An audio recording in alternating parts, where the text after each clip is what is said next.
Bonjour tout le monde, merci de nous suivre sur Studio Saint-Jean. Aujourd'hui, nous allons à la rencontre d'une charmante conseillère en environnement, Ariane Saint-Pierre, qui va nous parler d'une conférence qui va avoir lieu ici, mais qui va nous parler aussi comment être zen avec sa pelouse. Vous voulez en savoir plus? Ben, suivez-nous! Ici Louis Lemieux, votre fier député de Saint-Jean à l'Assemblée nationale du Québec. La chaîne télé que vous regardez en ce moment sur Facebook ou sur YouTube, c'est Studio Saint-Jean, la chaîne télé de votre député au service de la communauté, pour communiquer le plus possible, se voir à la télé, se parler, se comprendre, pour pouvoir travailler ensemble.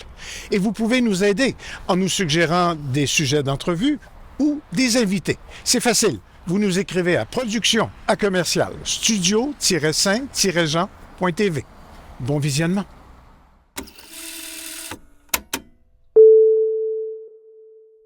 Bonjour Ariane Saint-Pierre. Bonjour Lucie. Tu es conseillère en environnement pour la ville de Saint-Jean-sur-Richelieu. Oui. Vous êtes quelques-uns dans votre département? On est 9 dans notre département. Oui. Wow, vous faites du gros travail aussi, hein? Ah oui. On est chanceux d'être autant de personnes là à la ville. On fait beaucoup de travail. Puis il y a beaucoup à faire. Oui, ça, j'en doute pas. Puis aujourd'hui, le jour de la Terre, Oui. on se réunissait pour parler d'une conférence gratuite qui va avoir lieu à Accueillons la nature dans nos pelouses. Exactement. Mais malheureusement, c'est trop populaire. Eh oui. Les inscriptions sont complètes déjà. Oui. Oui. Donc, la conférence, c'est Christian Dufresne qu'on a invité cette année. Mais c'est le type de conférence qu'on va donner à chaque année.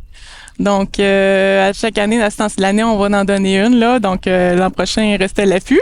Mais c'est ça, c'est une conférence qui porte sur les pelouses écologiques. Donc, comment à la maison faire notre part, quels gestes qu'on peut apporter, nous, à la maison. Donc, Pour éviter des arrosages. oui, c'est ça.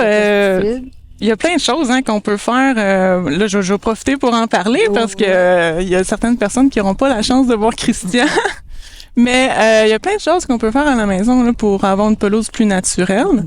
Oui, en premier lieu, faut éviter les pesticides, l'application de pesticides là sur nos pelouses. Mais d'ailleurs, depuis 2022, la ville a interdit l'application de pesticides pour l'usage de pesticides. Ouais, pour l'usage esthétique. OK. À la maison. Ça faisait beaucoup. Oui, c'est ça. Ça englobe beaucoup de choses. Mais il y a beaucoup d'autres choses qu'on peut faire, là. En fait, il faut laisser un peu la pelouse pousser par elle-même. Il faut accepter qu'il y ait des fleurs ou différentes herbes sur notre pelouse, comme le pissenlit. Oui. Qui va être là présent en début de saison. D'ailleurs, la ville participe au défi pissenlit, comme à chaque année. Donc, le but là, du défi pissenlit, je peux peut-être l'expliquer un petit peu, là, c'est de reporter la première tonte. Donc, on va laisser le pissenlit en place quelques jours, quelques semaines de plus. Puis, c'est graduellement, au mois de mai, là, de commencer à tondre notre pelouse. Je pense aussi, vous parlez d'espacement de la tonte aussi. Il y a des gens qui tondent leur pelouse 2 fois par semaine. Oui. C'est beaucoup, hein? Ça dépend aussi. Il y a des pelouses qui poussent plus vite que d'autres, mais ça, oui, on peut faire la gestion différenciée de notre pelouse. Je vais t'expliquer ça. On peut regarder sur notre terrain, en fait, des endroits qu'on va moins utiliser. C'est des endroits qu'on peut moins tondre. Donc, il peut y avoir des espaces qu'on laisse le gazon, l'herbe pousser un peu plus, puis on va voir apparaître certaines fleurs et de la biodiversité. Oui, ça, c'est important. Oui, parce que, c'est ça, les pratiques changent, l'entretien des pelouses change au fil des années. La science nous dit qu'il faut avoir plus de biodiversité, puis la pelouse a un grand potentiel d'en avoir. Donc, c'est ça, faut la laisser un peu vivre par elle-même. Puis, on peut aussi l'aider en ajoutant des semences. Donc, il y a vraiment plusieurs types de semences qu'on peut aller voir. Il faut consulter plus des spécialistes. Mais on peut avoir du trèfle, différentes graminées, on peut mettre des fleurs. Moi, j'ai du thym serpolet. Oui. Ça sent bon. Oui. Ah, le thym, c'est le fun. On peut marcher dessus. Oui. Ça fait des belles fleurs aussi. Donc, il y a vraiment une belle diversité de choses qu'on peut faire. Là. Oui. Avec le thym, il faut être patient. Oui, hein? Oui, puis ça grandit pas rapidement. Mais tout d'un coup, ça a pris forme, puis tout est beau. Tranquillement, pas vite. Pas besoin de jamais tondre. Jamais. C'est ça. Oui, il y a certaines essences comme ça qu'on peut vraiment appliquer. Mais, chaque pelouse a ses composantes, son sol. Donc, je peux pas dire que le thym peut marcher n'importe où. Non. Des fois, c'est des essais-erreurs. On peut essayer des choses. Oui. On peut essayer des mélanges, puis il y a certaines espèces d'herbes qui vont prendre le dessus. D'autres que non. C'est normal. Puis l'arrosage d'eau aussi. J'ai lu que 1 heure d'eau donne 1000 litres d'eau. 1 heure d'arrosage. Oui. 1000 litres. C'est sûr qu'on conseille beaucoup, pas d'arroser nos pelouses, là. On conseille plutôt de laisser la pelouse, de la couper un peu plus haute. Comme ça, elle va résister à la sécheresse. C'est comme c'est le moyen qu'on peut trouver là pour. Ça évite aussi les insectes qui viennent pondre dans la pelouse quand la pelouse est trop courte. Oui, tout à fait. Ça encourage.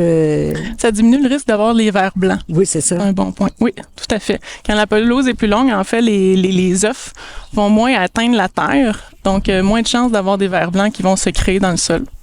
Ouais. Puis le sol, intéressant. La biodiversité, tu sais, on va souvent penser à des insectes, des animaux et tout, mais il faut aussi être conscient qu'il y en a dans le sol. Donc, plus on a une diversité d'herbes sur nos terrains, plus notre sol, il va se refléter, il va être plus de biodiversité, donc plus d'insectes aussi dans notre sol. C'est vraiment un échange là, qui est super intéressant, qu'on ne voit pas, mais il faut être conscient que c'est présent.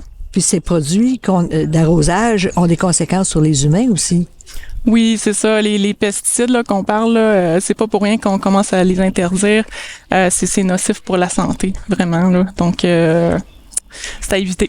Oui, ça détruit les insectes, puis les oiseaux après, les oiseaux qui mangent ces insectes-là. C'est ça. C'est la chaîne alimentaire, là, au final, parce que les insectes sont souvent à la base de la chaîne alimentaire. Donc, ensuite, ça s'accumule dans toutes les autres espèces.